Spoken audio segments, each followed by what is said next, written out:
Team Grind, how you living? It's the kid DreyThe, and I am back with another video. Yes, I know, I've been gone for a while. No, shout out to all my subscribers out there. I just been busy, been having a lot of stuff going on, so I've been trying to clear what's off my plate. So I ain't really have time to time to post and make videos. But I know y'all ain't here for all that. Go ahead and get to where I want to talk to. I got y'all. What I'm about to talk about is some of the current event topics that went down this week. But you find my channel the first time, make sure you like, comment, subscribe, and share your social media. So all my social media be in the description below. Hey yo, let's go ahead and get into it. First thing first, I want to start the video with is congratulate to DreamCon. Congratulate to RDC, AMP, Burleezy, to all the content creators who were there at the event. I heard it was a movie. I wish I was there to experience it. And shout out to all my friends, who were the vendors, who had their own panels, who were professional cosplayers, and even the ones who were just there to enjoy the event. Because report has come out that 45,000 tickets were sold. Now, it hasn't, from what I heard, it hasn't been announced whether DreamCon will be back in Houston again, but hopefully it is, and hopefully I can make it next year. So, congratulations to RDC, congratulations to DreamCon, and congratulations to everybody who went. Now, on to other stuff. Boosie got beat in the head for $600,000. Now, for those who don't know what beating the head means, it means getting robbed, bamboozled, hoodwinked, led astray. Because Boosie, from what I've heard, was trying to get a pardon deal because he was facing going back to jail after he got caught on hammer with a blam. So he was seeking to get pardon. And from what I've heard, he was trying to get pardon from these two. These two name is Josh and Jacob, or is it Jacob and Jake? I don't know. But I don't, like I said, me personally, I don't know these dudes. But based off the information I was able to gather, what I heard was these two is actually a couple of scam artists. They claim to have all these connections to Donald Trump.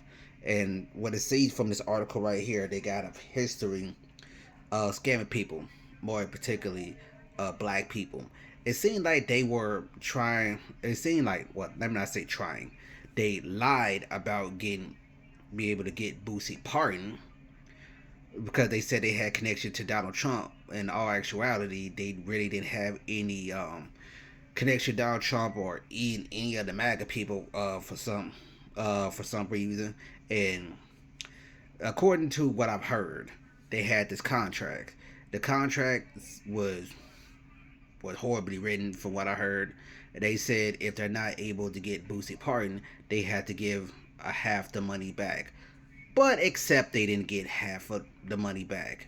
In fact, they took Boosie money and ran off with it. Now it seems to me like you said, these guys are a couple of scam artists, and Boosie ain't do his due diligence in doing research.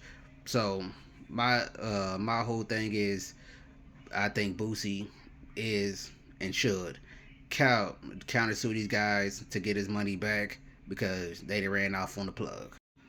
And in other news, versus got announced. The Game versus YG. Tell me who y'all got in the comment section below. Who y'all think is gonna win this versus?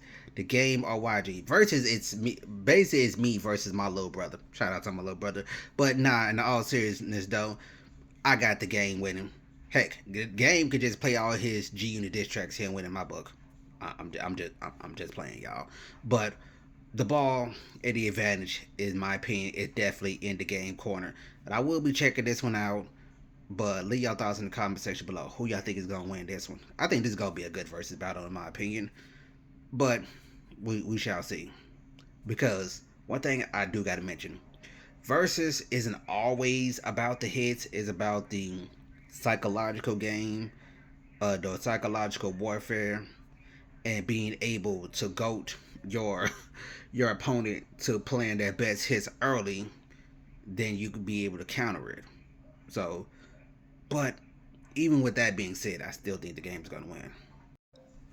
Also, in other news, Memphis Bleak went on Drink Champs and straight up violated Tony Ayo by calling him a dependent and pointing out all his accomplishments without Jay-Z, because Tony Yayo whole thing is, oh, Jay-Z don't take care of you like Kurt Jackson take care of me. He supposed to take care of you and whoop de whoop and all this.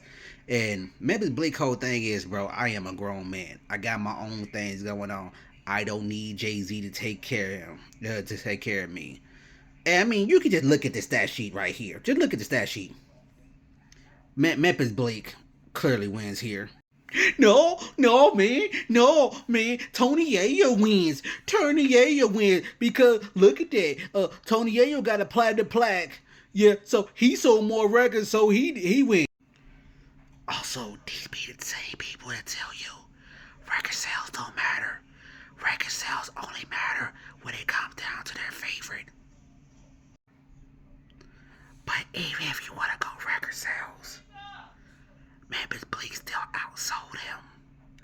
He had 2 gold albums. Both sold. One sold 800,000. The other one sold 400,000. And you take account his other 2 albums. One sold 400. Other one sold 100,000. That's over 1.1 million sold solo. And I'm not counting the G Unit compilation album because that was a joint effort. But yeah, like I said before, I love seeing G Unit get violated, get stepped on, and I'm so glad we're getting to the point that everybody just calling them out on their BS. Because I'm tired of all the nonsense that they get away with. I'm so glad, like I said, I'm so glad everybody gets to the point like, don't you got this going on? Why are you sitting here worried about another person? So, yeah, Ja Rule violated Tony Yayo early this year, and Memphis Bleak just violated him again. So, it's a great thing to see. And Kurt Jackson just got violated by Rick Ross. And speaking of Rick Ross, this leads to my next topic. Rick Ross DC Young Fly on this new album called Set in Stone. Leave the comment section below if y'all want to hear my reaction and see my reviews. Well, hear my review and see my reaction, I should say.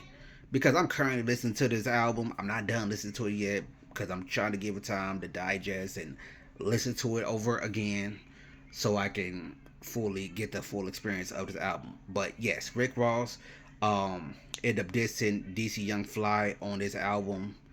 He said a line, something, I'm paraphrasing by the way, something about you DC Fly digits funnies don't something about walking out and don't cross the gun lines. And DC Young Fly responded by saying, "Dang, fat boy, you know, I made you feel that way about it. I ain't roasting nobody in a while. Should I come out and roast? Nah, I ain't gonna roast you." And he did a video of him going to a Wingstop, and Rick Ross ended up responding to that by going, "Hey, I showed up, to your podcast for free. I didn't leave because you said something I didn't like. I left because I had somewhere to go."